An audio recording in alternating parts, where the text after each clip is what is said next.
कैसे एक Coca Cola के कैन ने 40 साल पुराना मर्डर केस सॉल्व किया और 40 साल हो गए थे उस मर्डर को, लेकिन पुलिस ने उसको तब भी क्लोज नहीं किया।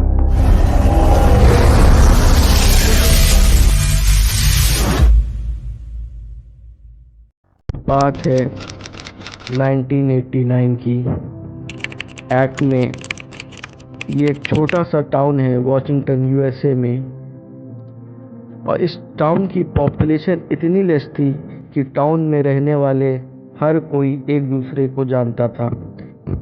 इसी में रहती थी 18 साल की मैंडी स्टैबिक।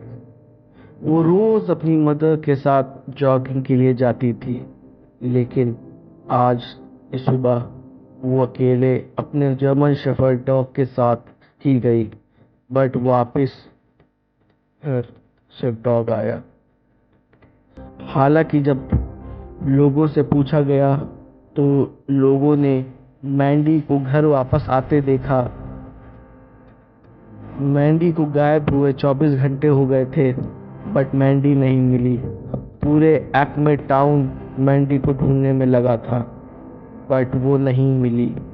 फिर 3 दिन के बाद एक्मे से 6 माइल दूर एक रिवर में एक डेड बॉडी मिलती है, और वो डेड बॉडी थी मैंडी स्टैबिक की।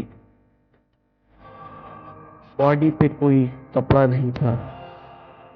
फिर एक दिन बाद मैंडी की ऑटोप्सी रिपोर्ट आती है और डेथ का कॉज निकलता है डूब के मरने की। बट मैंडी एक अच्छी स्विमर थी। जब मैंडी की मेडिकल रिपोर्ट आई तो उसमें डेथ का कॉज था हेड इंजरी और फिजिकल असॉल्ट। पूरा एक्मे टाउन इमोशनल और शॉक में था। फिर पुलिस को मैंडी की बॉडी से एक मेल डीएनए मिला। पुलिस ने उस डीएनए को अपने क्रिमिनल रिकॉर्ड में चेक किया, बट उनके रिकॉर्ड से डीएनए मैच नहीं हुआ। फिर पुलिस लोकल आई विटनेस और लोगों से पूछताछ करके एक स्केच बनवाती है। फिर हर लीड को फॉलो करते हुए और काफ़ी इन्वेस्टिगेशन करने के बाद पुलिस अरेस्ट करती है डेविड सूची को। ये उसी दिन उस रोड पे दिखा था जिसमें मैंडी गायब हुई थी। पुलिस डेविड सूची का मेल डीएनए जो मैंडी की बॉडी से मिला था उससे मैच करती है, बट डीएनए मैच नहीं हुआ। साल बीतते गए, बट मैंडी का किलर मिल नहीं पाया। फिर आता है ईयर 2009। इसमें केस ट्रांसफ़र होता है केविन बोवे को। ये एक्मे में रहने वाले हर मेल का डीएनए टेस्ट करवाते हैं, बट किसी का मैच मैंडी की बॉडी से मिले हुए डीएनए से नहीं होता। लोगों की आस ख़त्म होने लगी। शायद उनको लगने लगा कि शायद ये केस हमेशा अनसॉल्व रहेगा। फिर कुछ सालों बाद एक लड़की हीदर और मैरिलिन एक अम्यूज़मेंट पार्क में मिलते हैं। ये दोनों मैंडी की स्कूल मेट थी।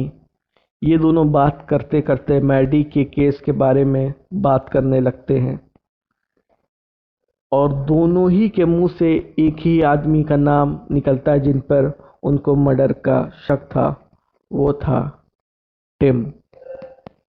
टिम कॉलेज में मैंडी और बाकी 2 लड़कियों का स्कूलमेट था। टिम ने एक बार हीदर को स्कूल ट्रिप में मॉलेस्ट करने की कोशिश की थी, और मेलिलिन के घर में एक रात आकर उसको फिजिकली मॉलेस्ट किया था। टिम से वो इतना डरती थी कि उन्होंने जिस टाइम मैंडी का मर्डर हुआ उस टाइम उन्होंने पुलिस से टिम का नाम नहीं लिया। लेकिन काफ़ी साल गुजर गए थे, वक्त बीत गया था। इसलिए जब वो मिली तो उन्होंने फैसला लिया कि मैंडी को इंसाफ वो दिला के रहेंगे। फिर दोनों ने पुलिस को इन्फॉर्म किया और उनको जिस पर शक था यानी टिम पर, उस शक करने की वजह बताई। पुलिस को इस केस में अब तक मिलने वाली सबसे बड़ी लीड ये थी। लेकिन जब एक्मे में सारे मेल का डीएनए टेस्ट हुआ, फिर उसमें क्यों नहीं टिम का डीएनए मैच हुआ? क्योंकि उसमें टिम और उसके भाई टॉम का डीएनए हुआ ही नहीं था। क्योंकि टिम की फैमिली मैंडी की फैमिली बहुत क्लोज थी। टिम का भाई टॉम मैंडी का बेस्ट फ्रेंड था, इसलिए किसी को भी उस फैमिली पर शक नहीं हुआ। अब टिम अपनी वाइफ के और 3 बच्चों के साथ एक्मे से 30 किलोमीटर दूर एक टाउन में रहने लगा था।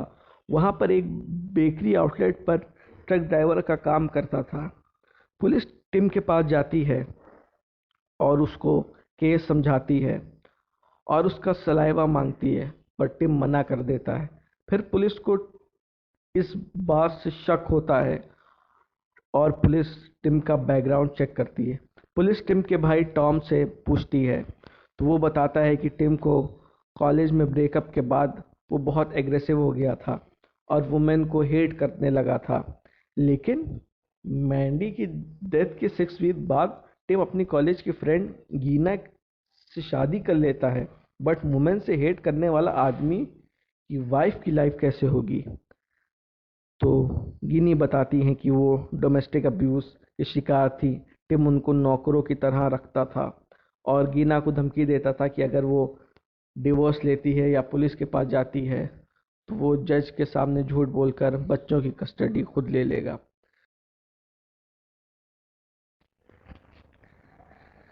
टिम को गिल्टी प्रूव करने के लिए सबूत की ज़रूरत थी। पुलिस काफ़ी टाइम तक टिम का पीछा करती है और ट्राई करती है कि टिम का सलाइवा मिल जाए, बट पुलिस नाकाम रहती है। फिर पुलिस टिम की मैनेजर जो उस बेकरी आउटलेट में रहती थी उसके पास जाती है। उसने भी टिम का वुमेन के प्रति डिसरिस्पेक्टफुल होना नोटिस किया था। वो पुलिस की हेल्प को तैयार हो जाती है और नज़र रखती है कि टिम का किस तरह सलाइवा मिल जाए। फिर 3 महीने के बाद उसकी बॉस ने देखा कि टिम ने डस्टबिन में एक कोका कोला और एक ग्लास फेंका है जिसमें उसने पिया था। उसकी बॉस डस्टबिन से उस कोका कोला की कैन और ग्लास को निकाल के पुलिस को दे देती है। फिर पुलिस उसमें से मिले हुए सलाइवा को मैंडी की बॉडी से मिले हुए डीएनए से मैच करती है और दोनों का डीएनए मैच हो जाता है। फिर पुलिस टिम को मर्डर और असॉल्ट के केस में अरेस्ट करती है। फिर टिम का ट्रायल चलता है। ट्रायल में टिम कहता है कि उसका मैंडी के साथ सीक्रेट अफेयर था, इसलिए डेथ वाले दिन वो मैंडी से मिला था, इसलिए उसका डीएनए मैंडी की बॉडी से मिला। ये बयान सुनकर सभी शॉक हो गए। हालांकि टिम के प्रोसिक्यूटर ने कहा था कि मैंडी टिम से बात तक नहीं करती थी और टिम मैंडी से 4 साल सीनियर था, तो रिलेशनशिप में होना पॉसिबल ही नहीं था। इन बातों को मानने को तैयार ही नहीं था। वो इस केस को भी मानने को तैयार नहीं था कि उसने मैंडी का मर्डर किया। लेकिन इस बार टिम के घर वालों ने ही टिम के खिलाफ बयान दिया। टिम की वाइफ ने कहा कि टिम ने अपनी माँ से कहा कि वो ये बयान दे कि ये मर्डर उसके हस्बैंड यानी टिम के फादर ने किया है।